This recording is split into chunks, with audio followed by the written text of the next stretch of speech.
Behind the manicured lawns and towering palm trees of Montecito, a storm is brewing within the Sussex household that threatens to become their most explosive domestic conflict yet. Today, February 12, 2026, reports are surfacing that Meghan Markle has drawn a line in the sand, an ultimatum so severe that it has left Prince Harry standing at a crossroads he never expected to face.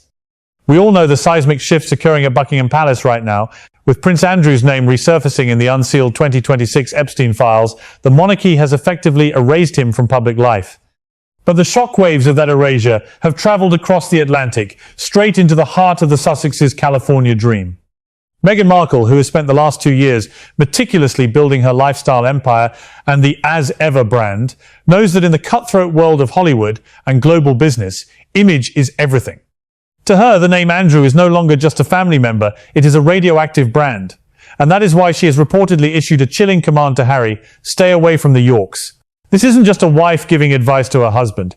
This is a high-stakes brand strategist issuing an order to a business partner. Meghan understands with brutal clarity that guilt by association is a death sentence in the American market. She has seen her A-list friends and major investors distance themselves from anyone even remotely connected to the disgraced Duke of York. She knows that if Harry is photographed supporting his cousins Beatrice and Eugenie, or if he is seen offering them a public shoulder to cry on, the Sussex brand will be dragged into the mud along with them. For Meghan, this is about the survival of a multi-million-dollar empire they have worked years to build.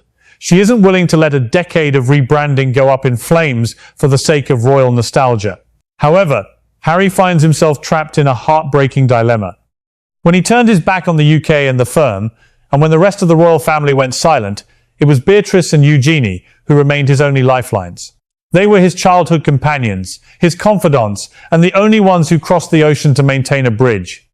Reports suggest that in the last 72 hours, Harry has been in constant, secret communication with Beatrice. The York sisters are currently facing their darkest hour. Their father has been exiled to a farmhouse, their security is being stripped, and they are feeling like social outcasts in their own country. Harry's instinct is to play the big brother, to offer them shelter and support.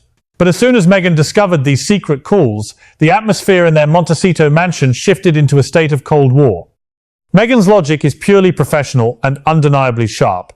She argues that while Beatrice and Eugenie may be innocent, they are permanently tethered to the Andrew scandal.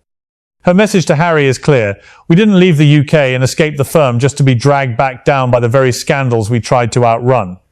It has become a war of brand versus blood. Harry feels he is being systematically isolated from the last remaining threads of his family. With William and Charles preoccupied with the new regency and the king's health, Beatrice and Eugenie are Harry's final connection to his home. If Meghan succeeds in cutting that cord, Harry will truly be alone in exile. There is another layer to this power struggle: the rise of Prince William.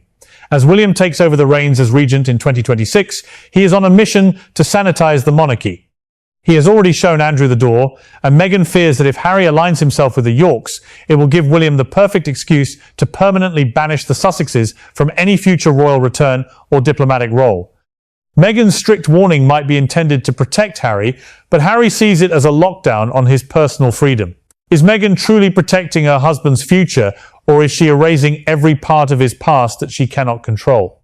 Royal experts in London are viewing this drama through a different lens.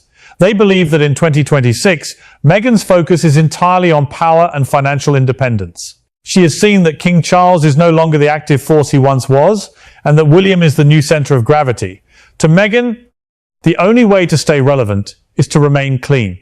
Harry is now caught in a psychological vice, forced to choose between his wife's ambitious vision and the loyalty he owes to the only cousins who never abandoned him. The silence coming out of Montecito speaks volumes. It tells the story of a digital regency, where a single photo or a leaked phone call can end a dynasty. Ultimately, the question remains: will Harry submit to this ultimatum? He has always championed Meghan, stood by her through every storm, and sacrificed his birthright for their shared vision. But can he truly sacrifice his blood? If he obeys, he loses his last friends in the UK. If he defies her, the foundation of the Sussex marriage may reach a breaking point from which there is no return. This morning of February 12, 2026, is a moment of truth for the Duke of Sussex. It is no longer just a family feud. It is a battle for the soul of a prince who is finding out that in the world of global branding, there is no room for family loyalty.